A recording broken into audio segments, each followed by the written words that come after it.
ছোটবেলায় চড়ুই ভাতি বা পিকনিক করে কখনো সেটা কলাপাতায় খেয়েছেন এভাবে? এই বৃষ্টির দিনে সবাই মিলে চড়ুই ভাতি করে সেটা কলাপাতায় খেলাম আর শৈশবে ফিরে গেলাম। বেশ অনেকদিন ধরে প্রতিদিনই প্রায় বৃষ্টি হচ্ছে। তো সকালবেলা ঘুম থেকে উঠেই দেখি এরকম মুষলধারে বৃষ্টি হচ্ছে। এরকম বৃষ্টি দেখে মনে হচ্ছিল বৃষ্টিতে গোসল করি, কিন্তু আমার সে উপায় নেই। যাই হোক, আম্মুকে বললাম এই বৃষ্টিতে আমার খিচুড়ি খেতে মন চাচ্ছে। আম্মুর তো সকালবেলা রান্না শেষ। তো আম্মু বললো যে সকালবেলা তো আর হবে না, রান্না করতে হলে দুপুরবেলা খিচুড়ি রান্না করতে হবে। তো যেই বলা সেই কাজ, বললাম তাহলে সবাই মিলে খিচুড়ি রান্না করি।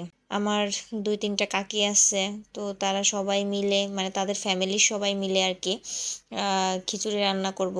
আর এই তো খিচুড়ি রান্নার আয়োজন শুরু করে দিয়েছে। বাড়িতে গেলে এই একটা আনন্দ, কোনো কিছু খেতে চাইলেই সবাই মিলে একসাথে সেটা তৈরি করে দেয়।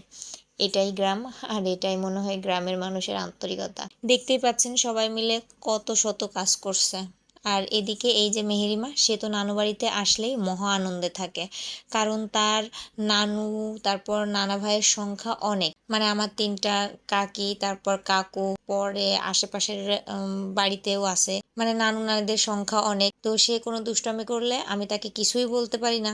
এর জন্য সে পুরা বাড়ি একাই মাথায় করে রাখে। যাই হোক, এদিকে এই যে কাকির খিচুড়ি রান্না চলছে মাটির চুলায়। যে কোনো কিছু রান্না করলে কিন্তু খুব মজা লাগে খেতে। এখানে ডাল চাল ভেজে কাকি পরিমাণ মতো পানি দিয়ে দিল। এদিকে মেজো কাকি আবার ছোট একটা কাঁঠাল নিয়ে এলো ঘর থেকে, বলল এটা ভাঙতে, এখানে অনেক লোক আছে, খাওয়া হয়ে যাবে। এবছর আমিও কাঁঠাল খাইনি, মানে একটাও খাইনি আর কি। তারপর বললাম দেন আমি ভাঙি কাঁঠালটা। তো কাঁঠাল আমার খুব একটা পছন্দ না, বছরে হয়তো 2-4টা কোয়া খাই। তো যাই হোক, শখের বশেই হলো কাঁঠালটা ভাঙতে বসেছি। আর মাত্র 2-3টা কোয়াই খেয়েছি, এবছরে ফার্স্ট আর মনে হয় লাস্টও। যাই হোক, অনেক মিষ্টি ছিল কাঁঠালটা, আর ভেঙে হলো সবাইকে দিলাম। আর এদিকে হলো খিচুড়িতে মাংস দেওয়াও হয়ে গেছে, এখন মিক্সড করে চুলার উপর কিছুক্ষণ দমে রাখবে। আর এই তো কিছুক্ষণ পরে হলো খিচুড়িটা একদম খাওয়ার জন্য রেডি। তো আমি খিচুড়ি রান্না করার সময় বলেছিলাম যে আজকে কিন্তু কলাপাতায় খিচুড়ি খাবো, মানে কেউ প্লেটে খাবো না।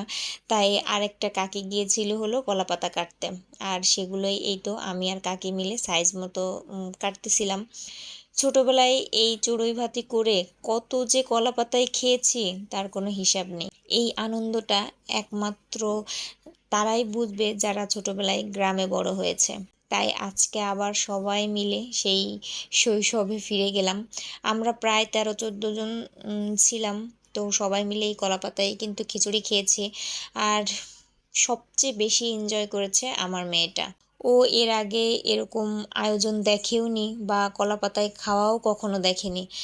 তো ও কিন্তু আজকে মনে হয় জীবনের প্রথম এই কলাপাতায় একা একা নিজে নিজে বসে আহ, খিচুড়ি খেয়েছে, মানে নিজে হাতে খিচুড়ি খেয়েছে আর কি। তো বাইরে তুমুল বৃষ্টি, আর আমরা সবাই মিলে রান্নাঘরে বসে কলাপাতায় খিচুড়ি খাচ্ছি। এর যে আনন্দ আর শান্তি মনে হয় আর অন্য কিছুতে পাওয়া যায় না। তো যাই হোক, আজকে এই পর্যন্তই। ভালো থাকবেন সবাই, আল্লাহ হাফেজ।